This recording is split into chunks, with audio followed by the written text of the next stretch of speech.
right, welcome.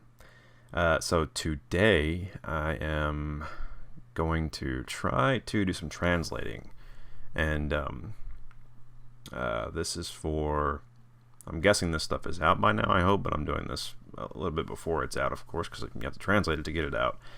But these are the Solos Furcos transmissions, and this is a strange thing we're doing. I don't think we've done something quite like this before. Like, typically we write the script, write all the Daan language in English, and then I go back and translate it. And that's a pretty straightforward process. This one, though, is a little bit different. We wrote it in English, we performed it to ourselves in English. So all the video is shot, everything we need is shot, except for our recordings of the language, of us speaking the language. Basically, I've got my lexicon up, which is got all the Daan words we've created so far, and their glosses, their definitions. And I'll talk a bit about that process here today too. And I do want to point out the rules that I'm breaking for conlanging, because those are important. If anybody out there wants to make their own conlangs, I don't think I recommend this process. And in fact, I've read a lot of things saying don't do this. But I kind of want to try it and see why. And that's a personality quirk of mine, I guess. I like to do things the wrong way first, and then see what happens after that, and do it a better way next time.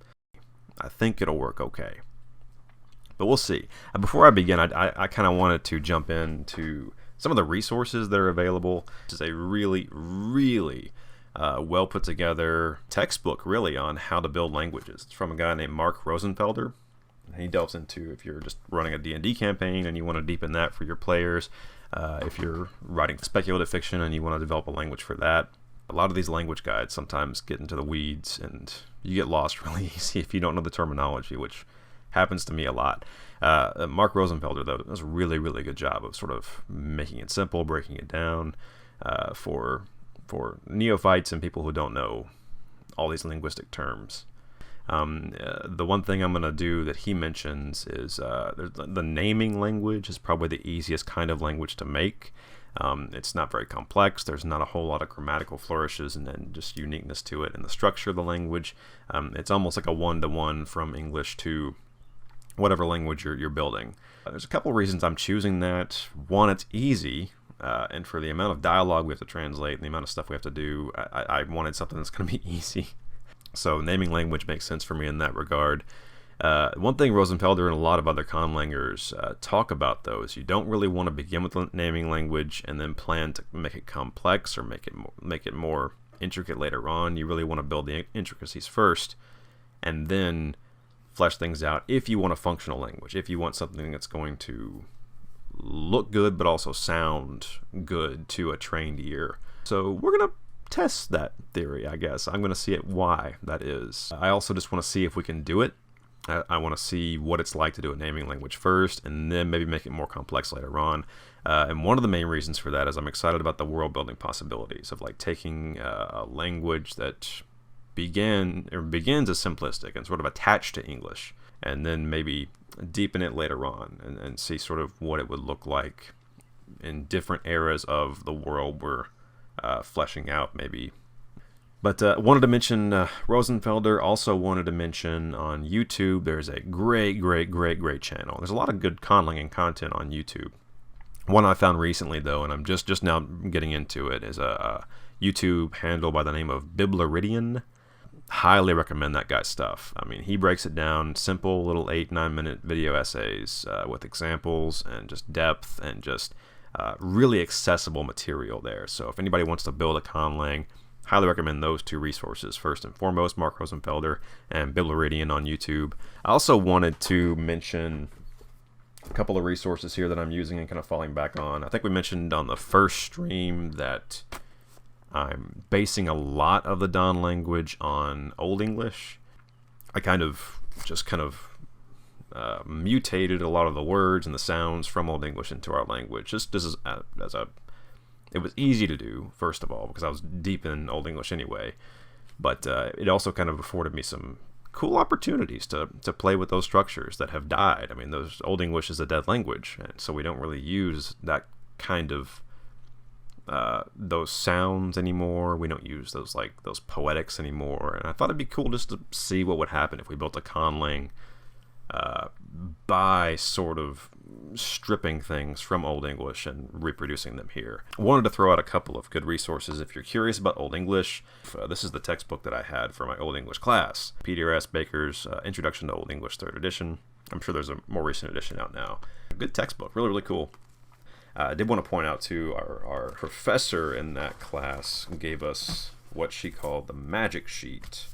If you want to read Old English or learn how to do it, this is what you want next to you. So you can, basically, this is like a second brain. This is an Old English brain on paper that you can use to make sense of some of the grammar and some of the structures and things like that. I really want to make one of these. This might be a future video as well. I really want to make one of these for the Daan language. And of course, for inspiration and maybe to find some other words, if I have to make up words, which I'm sure I'll have to do today, I've got the Concise Anglo-Saxon Dictionary, J.R. Clark Hall. This also used to be online. I checked recently, the website seems to be down. But used to be, you could just type in any English word you wanted, and it popped up the Old English. And it popped up a lot of options, too, to look at. Because the website seems to be down now, or at least unsafe. I'm not sure if anybody's out there and they control that website. Be cool to get that back up, but whatever. We got the actual text here to work with as well. So on the left, what I have is just a copy of the script we used for the Solas and Furcas videos. And what I'll be doing is I'll be kind of just going down the script and translating what I can, again with the naming language approach. So I want to get the entire thing translated in that way first, so I have a basis, so we have something to fall back on just in case I run out of time or we don't have the resources to go in and make it more complex. But I do want to go in and tweak it to fit some of the world building ideas that we're going to be exploring. One of the considerations that I want to get to is that in the Day 7 movie, that takes place at a different time in universe than what you'll see with the Solas and Furcas videos. So I thought it'd be cool to go in and give it some differences, give it some different feels, almost like if you go back and watch videos from the 1970s or 60s. When you hear people talk, especially television personalities, they have a different flow than what you hear today. And so I thought it'd be cool, again, if I have time and energy, to go in and give it those tweaks to make it stand out. So on the left, there's the script. On the right over here, beneath my face, this is the Daan lexicon. And I'll scroll to the top so you can kind of see how it starts here. And this was going to be much more organized than it was, or than it is now.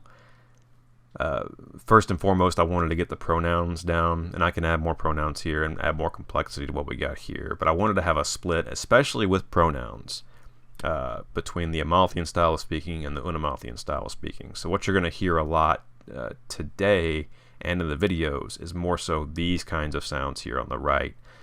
Whereas if they were Amalthean speakers, they'd be using these kinds of sounds here, which round out the mouth more so. So we have 3 nice little boxes here, one for pronouns, one for numbers, and then one for everything else, and it's massive. And you see I had it going in alphabetical order, which was nice. Then later on, it sort of devolves into just what I had to translate. But I'll be using the search function here a lot for Microsoft Word. Let's go ahead and jump into Solas's first line of dialogue, which is, I don't think it's working. A couple of these words I think I have already in the lexicon. A couple I'm going to have to make up for sure. One thing I notice here is the pronouns, typically for Unamaltheans, they really don't like to use the I pronoun. They sort of deny the personal pronoun in favor of the collective. So we don't have to worry about pronouns a heck of a lot here. The next thing I notice, we need a negative. So don't or do not. And so I'm going to do a quick search. So according to the lexicon, to do is gedon. So we have to do, now we need to make that a negative. Let's look up the word no or not. Let's see, we don't have that in there. But I believe we have cannot. So let me look that up real quick. Or maybe can't. Damn, the first line is already really, really hard to translate, which is fun. So what I'm going to do there, I'm going to put a pin in that, come back to it later. Stick to the simple stuff here. And what I like to do with this is put it in brackets. So I know I'll have to come back and translate that chunk. It'll probably just be one word, but I'll come back and translate that. And the reason I don't want to go ahead and put a new word in here is because I want to go through the lexicon and make sure it all kind of fits before I go ahead and blanket say I don't means this or I don't translates to this. Because I don't is going to be said probably a lot by Daan speakers in our content. And I want to make sure it sounds good. I want to make sure it's going to make sense.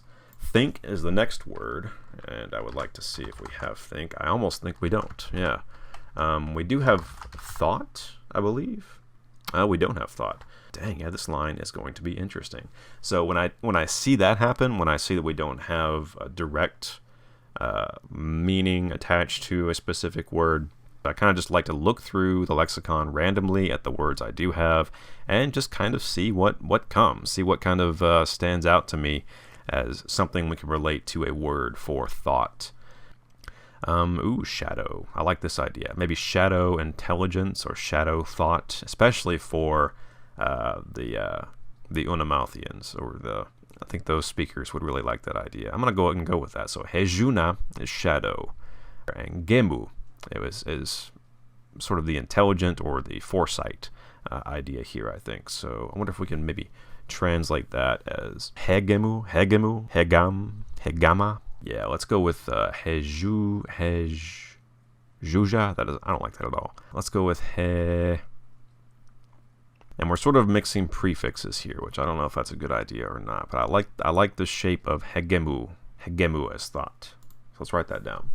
Also, what I might end up doing is combining this as a conjugation to this, but we'll play with that again later on. We're just doing naming language right now, so I'm getting ahead of myself. And just to make sure I don't have this anywhere else, I want to look at all the prefixes that have heg in them, which I'm kind of shocked I don't have any of those. Wow. Yeah, cool. All right. So this is a safe word to go ahead and translate and put in the lexicon. All right. So hegemu. And I'm going to go ahead and give this the verb, to think, and I'm going to put in parentheses, thought. But these two ideas, they would sort of resonate with like shadow prophecy or shadow intelligence, the shadow of intelligence. I kind of like that idea. Cool. It's or it is. We have to be for sure. Let me go ahead and see if we have to be. So tho. And with this, I'm going to go ahead and just put hegemu tho. Tho is going to be something you hear again and again and again, and I'm not sure how that's going to sound on screen. So we'll come back and look at that a little bit later too. That's probably going to be one of the words we really have to play with. Working is the next one here. Let's go ahead and see what work looks like. Do we have work? We don't have work. Let's see. Operating. I don't think we have operating. Functioning. Don't have functioning either. So we have to look through here and find a good sort of basis for work. Feek or purpose. I kind of like that as a more recent word we've done. Let's go ahead and just randomly go up and see if we can connect that to something. And work should be a pretty simple word. And again, this is one that's going to be said a lot probably too. Let's see. There's a lot of verbs here. We have to answer, to fill, to expand, to carry, to bless, to smile. In turn, I kind of like that idea. This might connect back actually to cycles too, and to a word that we looked at before, which is Baruch. I want to go see if we can find Baruch. And we have two translations here. So the Unamouthians would say breek. Yeah, I like this idea. So let's go back to feek again, and maybe we can combine those two. That'd be a fun connection to make. Let's go do this. Let's have some fun with this. Tho. Freak. All right. Hegemu tho freak. Hegemu tho freak. So hegemu tho freak. One of the challenges we have here is we don't have any lips to sync it up with, which is good because we're both wearing masks in the performance. But we do kind of want to match it up with body language as best we can, and do kind of want to make it sound like these words are coming out of the mouths that are moving around in all kinds of weird ways. So that could be a challenge. That'll be something I'll come back in here and tweak as well once we look at the video. But cool, so we have our first line translated. Let's keep this going here. Furkas's response. It is. I couldn't hear you say that if it wasn't. Let's go back to be, tho. And it might be kind of cool to hear him say tho, but I kind of want to add something to that. I'm going to put in brackets, because I know tho, and I want to give it some kind of motorcycle, some kind of finality here to it. I may have just said finality because I looked at the translation of umkel, which is interesting. Let's look at that one real quick. I keep forgetting too, by the way, that y'all have to look at this as well. So sorry, I'm gonna try to get this in a way you can see it better. But umkel right here, thokel. I'm just gonna put thokel here. Thokel. And again, the brackets just let me know I'm not super confident in it. I'm gonna come back and maybe tweak it. So thokel. I could not hear you say that. Could not. I'm gonna go ahead and put I couldn't in brackets here, because I do want to make sure it lines up with I don't. Do we have to hear? I'd be kind of shocked if we do. Oh, we don't, yeah. We have to shear. Of course we do. We have to shear, but not to hear. Music? Do we have music? Wow, yeah, we don't have music either. So now we got to think about a little bit philosophically. What do they consider, what do they think about with hearing? I do want to make it distinct, I think, from English, so I don't want it to sound too much like hear. Just out of curiosity, let's go ahead and delve into the Concise Anglo-Saxon Dictionary. Just kind of randomly look around. Ooh, thrym. Thrym sounds interesting. Glory. Thrym. Which I think we already used thrym at some point. Ooh, mjout. Macht or nicht. Magu. That's fun as well. Here is a tough one. Let me check and see if we have listen. We might have listen. Yeah, a big part of my process is just coming up with goofy synonyms. Let's go ahead and consult what we've got here so far and see if we can find a good way to make this sound interesting. Let's see. When they hear something, what is it that they feel? Ooh, we have quiet. We do have something related to sound here. Umaul. I like that idea. I do want to make it a little more to the point, though. I think that they would get a little tired of pronouncing that much. Yeah, I'm drawn to this idea. Ul could relate to sound. Ulam, I like this idea of true sound as well. Lamul, I think ulam. I like ulam better. Ulam. I couldn't ulam. Let's try that. Ula, are there prefixes? Or we do have hulak, which is to know. Oh yeah, that works pretty well. I think that shares a root. I like that idea. Ulam. That is, by the way, sort of an Amalthean sounding word. It rounds out the mouth, so they probably wouldn't enjoy saying that. They probably wouldn't enjoy hearing music anyway. Furcas especially. I don't picture him as listening to music. I think he might just listen to people screaming. I couldn't ulam, and then you say. I know we have speak, don't we? To speak, to say. We don't have that. Oh my gosh, what are we gonna do? Have we made a language before? I don't even know. To say, to express. I know we have something, don't we? That's really interesting. I cannot believe we have not said the word say before. Well, that's really interesting. Let's go ahead and play with that then. So when they're thinking about speaking, what's going on here? Do we have sing? Surely we have sing. We don't have sing. Do we have song? We don't have song. Wow, we got a lot of work to do with that. Clothing. Maybe the logic here being like some kind of etymology with like when you're speaking, you're clothing your ideas with words. I'm curious about that idea. That's a really interesting idea. So I couldn't hear you say that. Ulam rift. You don't want to do clothing perfectly there. So let's do riftel. Riftel. I like that. So to wrap in clothing. Riftel. Wrap your ideas in clothing. To clothe them. Is that too much of a mouthful? That might be. Swerift. Rist. Wreath. Rith. I like wreath. Wreath. Oh yeah, wreath. That's what it should be. We're just going to go with wreath. Ulam wreath. And what I might want to do, I might want to conjugate it a little bit. Let's look at our pronouns real quick and just see what that would sound like if we did. Wreath. Ulam irith. Ooh, I like that. That's got a nice ring to it. Ulam irith. Irith. Ulam Wreath. Yes. Oh, Furcos is going to love saying that. Wreath. So now we're getting into conditionals. Why the hell did I write it this way? I don't know. But, okay, so I couldn't hear you say that if it wasn't. Thokel, I couldn't Ulam Wreath. That if it wasn't. Oot. Oot is a fun one. Okay, I like oot. Let's go with oot. Wreath oot. That's got a nice ring to it after that as well. I like that. Cool. Ulam Wreath oot. If it wasn't. Do we have if? Surely we have if. Oh my god, we don't have if. We don't have if. I'm going to put if in brackets here. And it wasn't. So we have it is before. Thokel. I'm going to put in brackets here as well. Yeah, auf is no. That is our negative. Typically, that's like our negative root for everything that we've been doing. And I might modify that a little bit later. Mata auf, for example, is neither. That's fun. Auf Kohl is space. I like that idea too. Auf Thokel, that's too much of a mouthful. Thokauf, maybe. Thokauf. Let's put that in there. If Thokauf.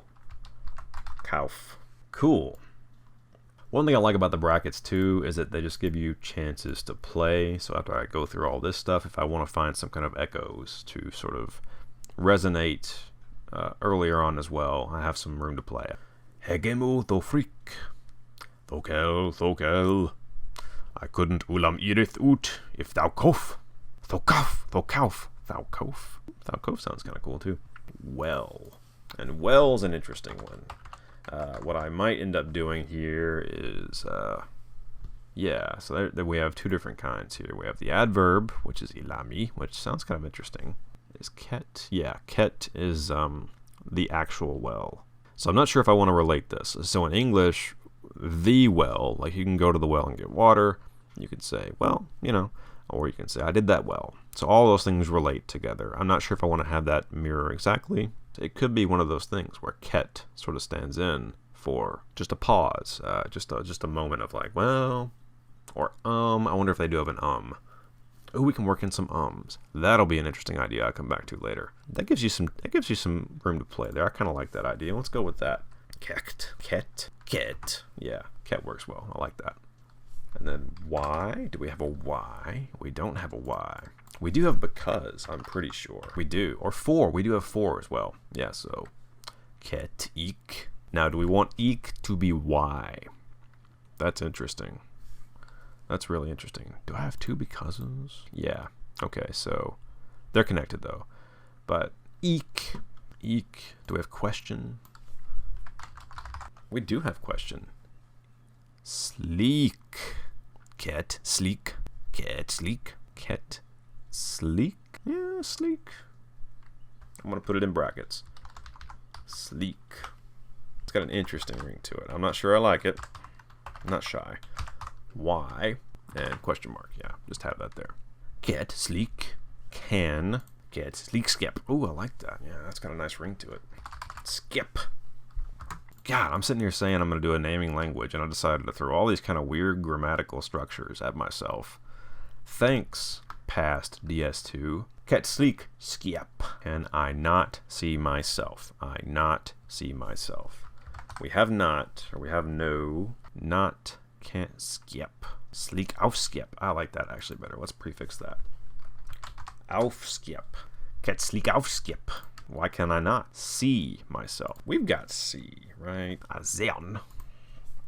I'll skip Azeon. Now, pronouns, though. Do we have self? We have self. We have yourself. Interesting. Which is irtun.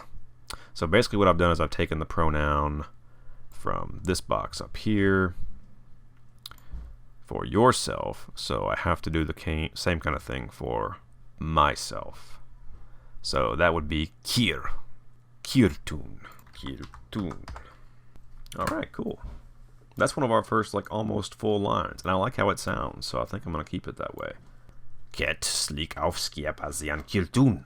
That's going to be fun to say. DS1's going to really enjoy saying that one. Okay. Yeah, we write some weird shit, don't we? Try unplugging. To try. To attempt. Do we have attempt? We don't have attempt. We have something that's like that. Let me go back and look. To dare, that's interesting. Yoshpul. To exist, to rap, to see, to roam, to have, and to hold. Oh. Kulka is to breathe. I kind of like that. Kulka.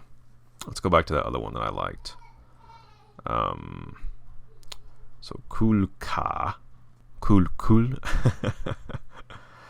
Kal. I like.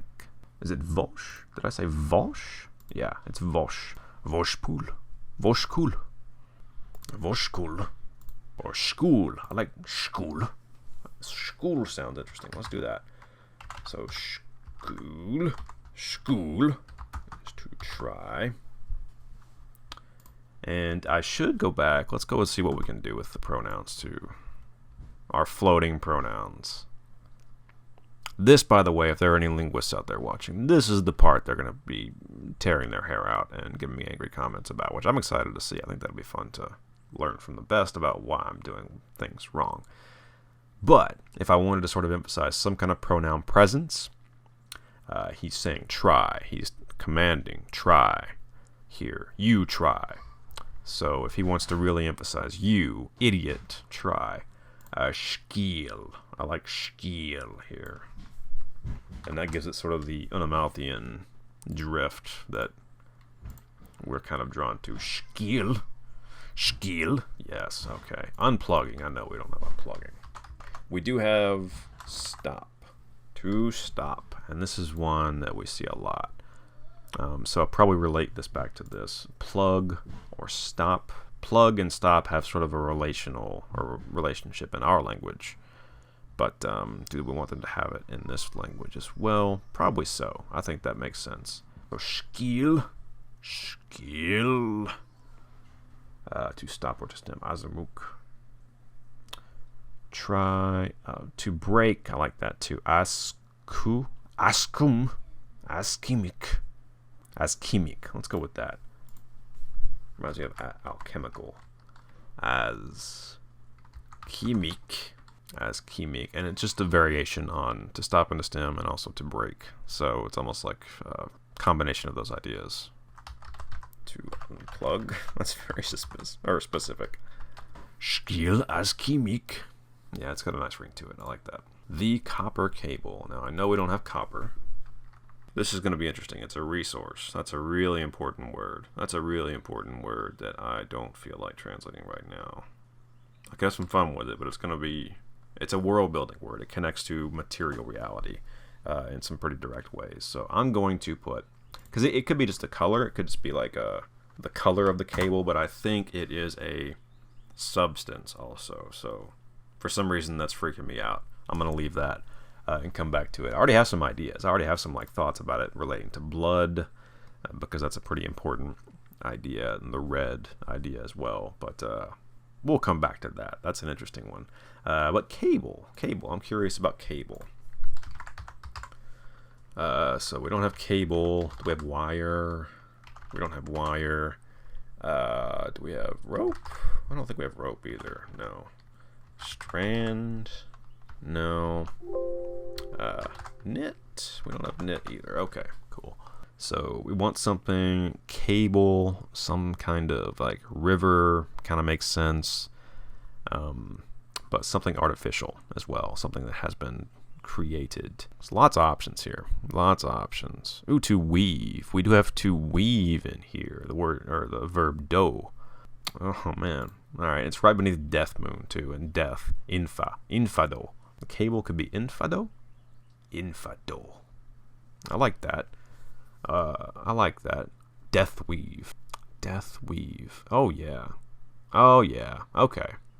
Yeah, and I'm thinking about technologically. Furkas's backstory. He has some intriguing interactions with technology, and the world itself has some pretty interesting interactions with technology and what it is. They would have some pretty strong associations with it and death. And Furkas, our buddy here, would probably really enjoy that. The rest of the world, though, would treat it with a little more caution, because it's almost like they've been electrocuted by these death wires. So I like this idea. Let's go with this. Yeah, this is a interesting connection here. And hey, one of the benefits of having a mixed up lexicon that is not alphabetically ordered, right? You come across these structures that you wouldn't have otherwise. So death and to weave, so infado would be cable. Interesting. Infado. So that's great. We have a lot of infa prefixes. But infado. Yeah, cable. Cable, like strand, maybe. It's got to be something metal, though. I think it relates to metal. So cable or wire. Copper infado. And that, again, I'm going to want to make sure that lines up with copper here, too, and that meaning. And I'm pretty sure we have a conjunction, don't we? Yeah, we do. Let's see. Soon.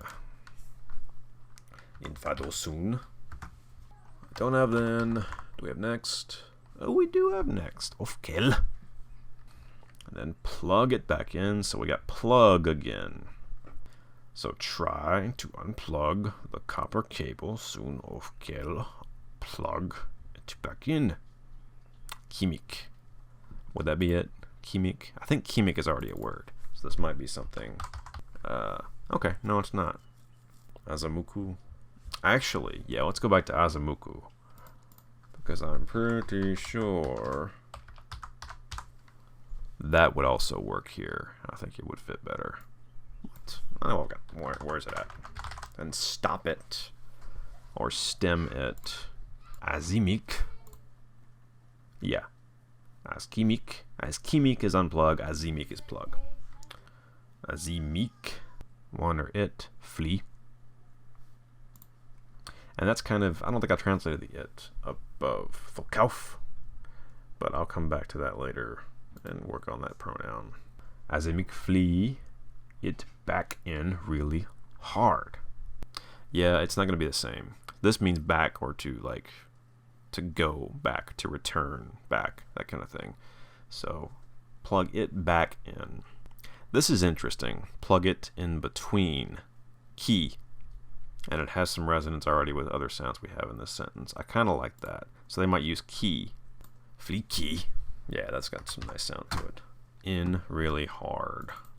Now we got the preposition in. And prepositions, I've gone back and forth on this shit. It's just so interesting. Because one thing that I really am drawn to with Old English, and I just don't know if I'm capable of doing this in a way that makes sense, is they don't have, at least in the poetry, they don't have prepositions like we do that are single words, like in, on, around, between, stuff like that, positional words. They typically use suffixes, or they attach 2 or 3 letters on the end of the word to change the form of it, whereas we would add, inside the house.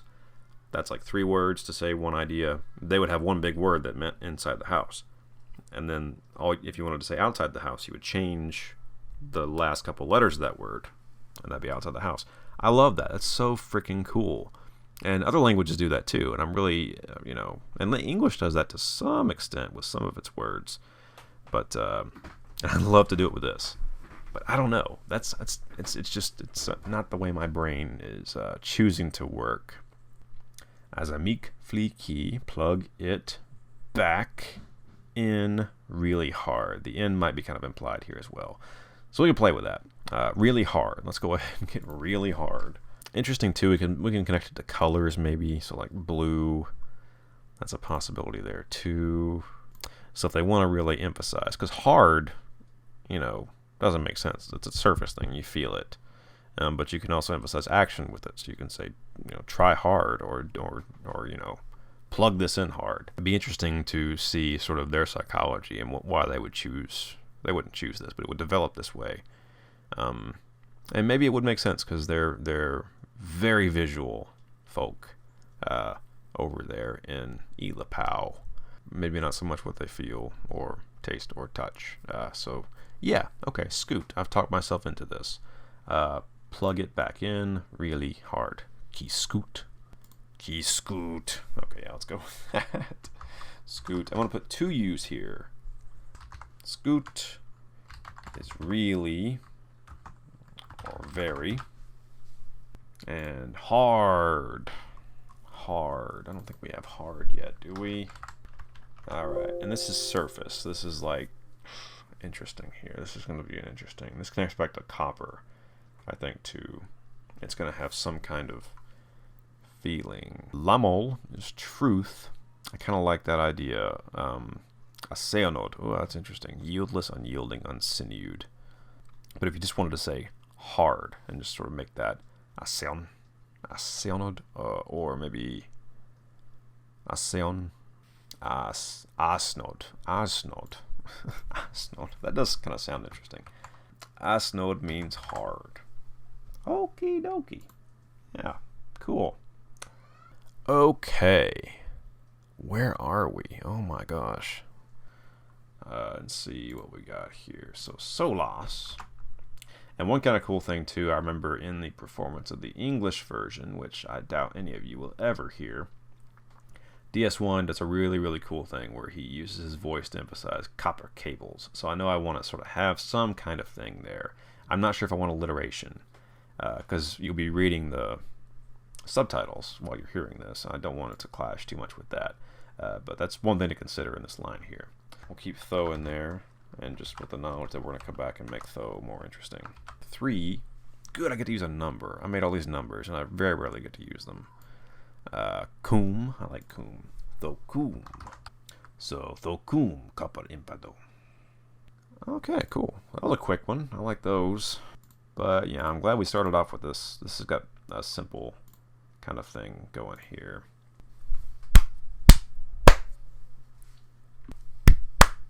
Cool.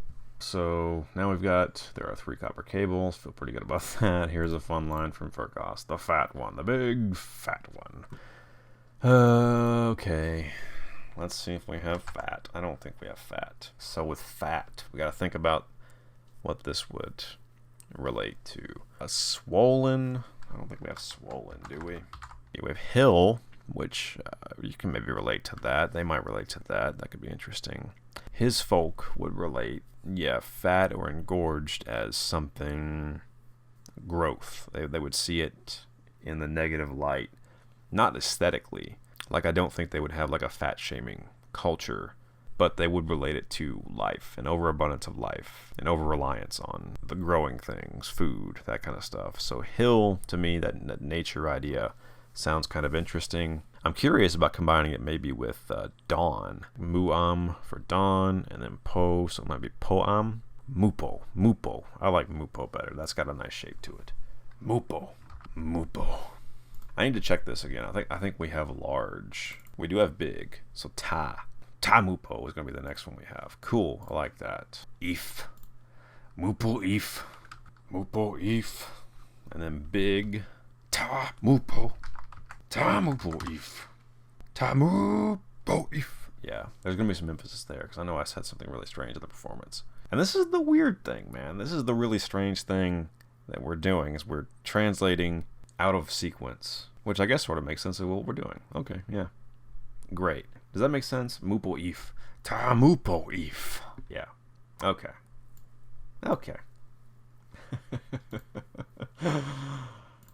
Jesus Christ. Okay. They are the same size. To be verb, which is my best friend. The same. I'm pretty sure we have same. We do have same. Kemu. Thokemu. I don't think we have size yet. Barun, near. That's interesting. Port, that kind of makes sense too. Fur is where. See, that's another alliteration thing that I kind of want to keep, but I don't want to do too much with. Thokemu. It's words like size that become the most difficult. They seem so simple, but they have a lot of connections to different things. Divine. We haven't played with divine very much. They would really emphasize size. Big things would be big to them. Kemu umtam. Kemu tama. Tum. Wom. Womum. Same time. That sounds interesting. Okay. If they're relating size and time. Womum. Tomu. Umtomu, or Womuma, Kimu Womuma. Ah, yeah, that's it. Womuma. We'll go with that. Thokemu Womuma. He loses his mind. I don't know if this would have any kind of phonetics or any kind of like structure to it. I'll put it in brackets. Maybe it does. So Solas's next line is that does not help. Okay, so I'll have to figure out what help means. And really he's emphasizing like clarify. That does not clarify a thing. Yeah, I'm sure and I know. Soon. Service. That is not service. That does not help. Molkulak. I like that. Molkulak. Or molkak. Mokhul. Maybe with the H sound. Mokhul. Something to play with. Mokhul. That doesn't molkhul. Yeah, that's interesting. We'll play with that. I'm going to put that in brackets too. I hate doing a whole sentence that has brackets, but some of these are important, man. Some of these that seem simple might really need a lot of work and really need a lot of thought before you settle it on down. Excellent. Let's knock this thing out. And this is more representative of what I'll be dealing with later. These longer lines that have all long sentences that I'll have to sort of think about how they're pieced together. So really, again. And I think some of these I have already, so that'll be helpful. Really, we've done already, haven't we? Scoot. Now, would that be... It might have a different form because it's a different way in which he's saying it. Scoot. Let's just go with scoot for now. I think scoot works well. I like to not have words repeat all that much, but a couple of words per I think is fun to hear. So that way, if you're listening carefully, you'll hear that, and you make that association, and that'll be kind of cool. We have again, right? We do have again. And against. Excellent. Scoot. Kaba. You're going to have to learn to control yourself. Now, this is where it gets a little crazy. You're going to have to learn. I'm going to go ahead and put in brackets. You're going to have to.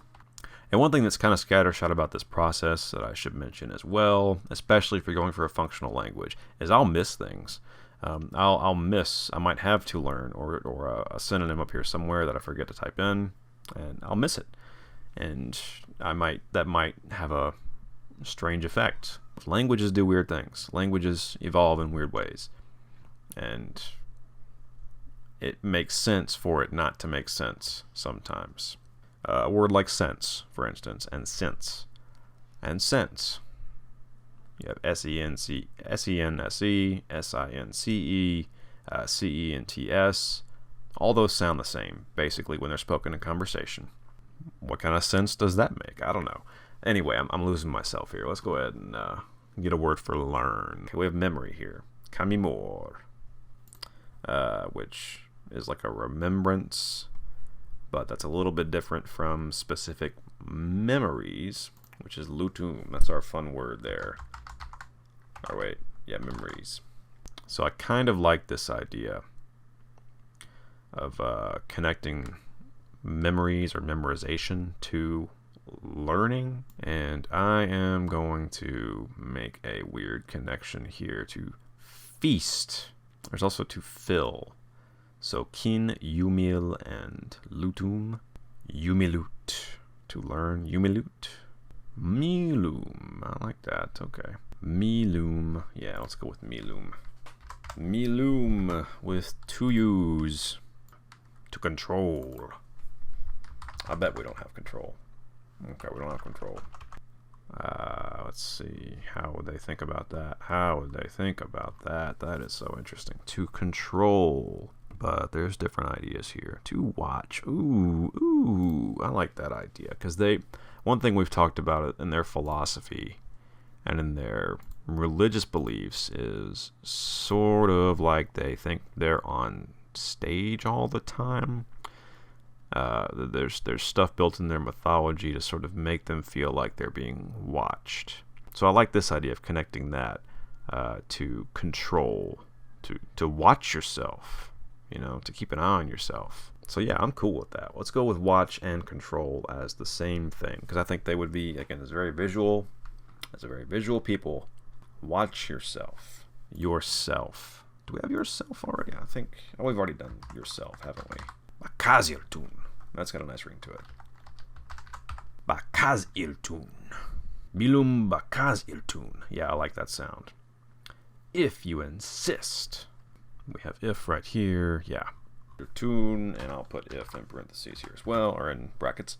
If you insist to know, so is yes, so that could be something like I insist, so.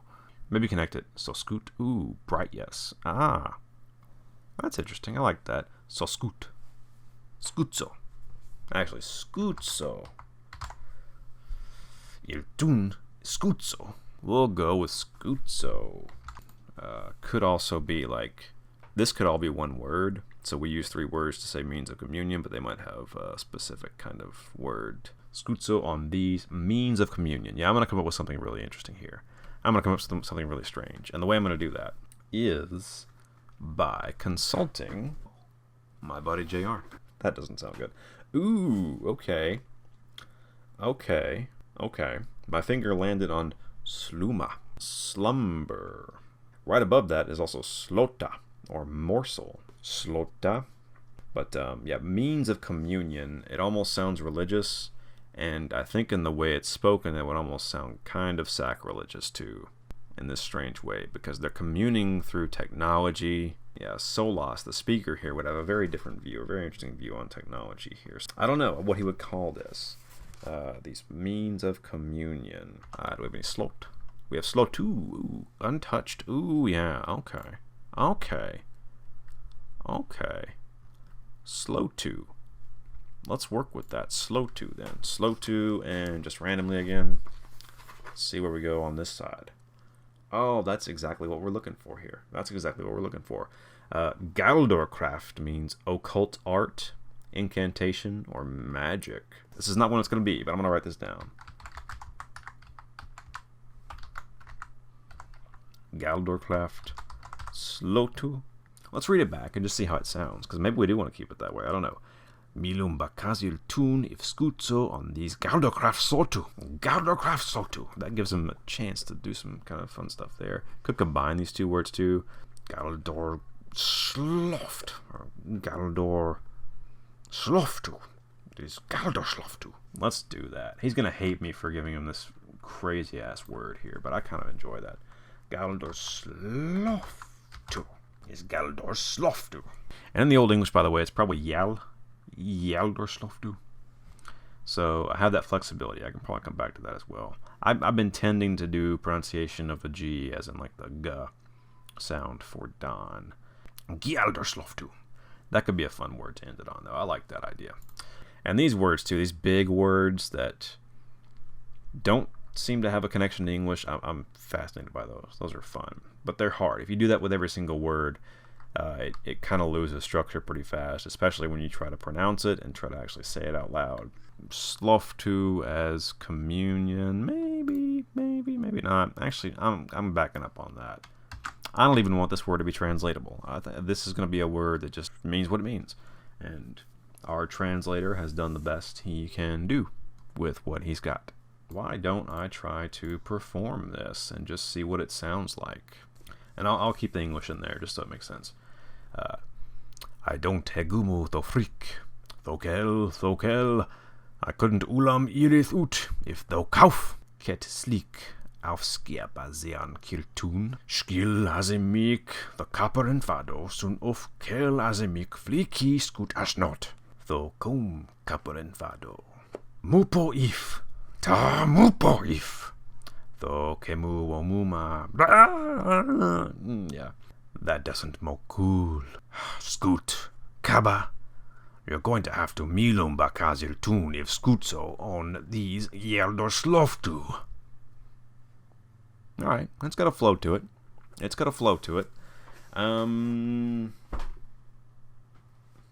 Okay. What I'll do later is I'll come through and sort of look at the brackets and see if we can make it sound interesting, but also sound functional. Because these are the function points, I think. These are the points at which I want to differentiate it enough from English so that it's not just a pure, like, one-to-one relationship. Well, that was fun. That was cool. This is something strange that I just enjoy doing. Like, the time just flows away. It's a puzzle, and you're sort of building the puzzle pieces to the puzzle while you're putting it together. So my process with this is it's just fun just to combine ideas and sort of take the poetic approach of making connections, but also keeping in your mind that you're laying foundations for world building and opportunities for world building and opportunities for performance too. So you're going to give your actors or whoever is performing this some opportunities to give flair to it, to let them take it in different directions, and sort of leave it open, for them to do things with the language that you weren't anticipating. And again, I'm sort of breaking rules here. Most conlangers would tell you start with sounds, start with basic stuff first, keep it simple, and then once you have that foundation, build from there. Yeah, that sounds cool. It just doesn't sound as much fun to me than what I'm doing right now.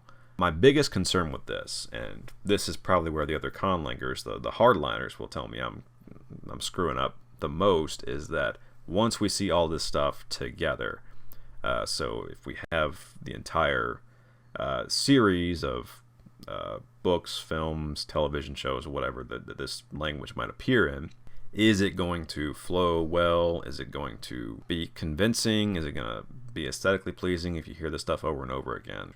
Yeah, I'm concerned about that because I have no idea. Because I get it in these small chunks here, and we put it in the movie or whatever else.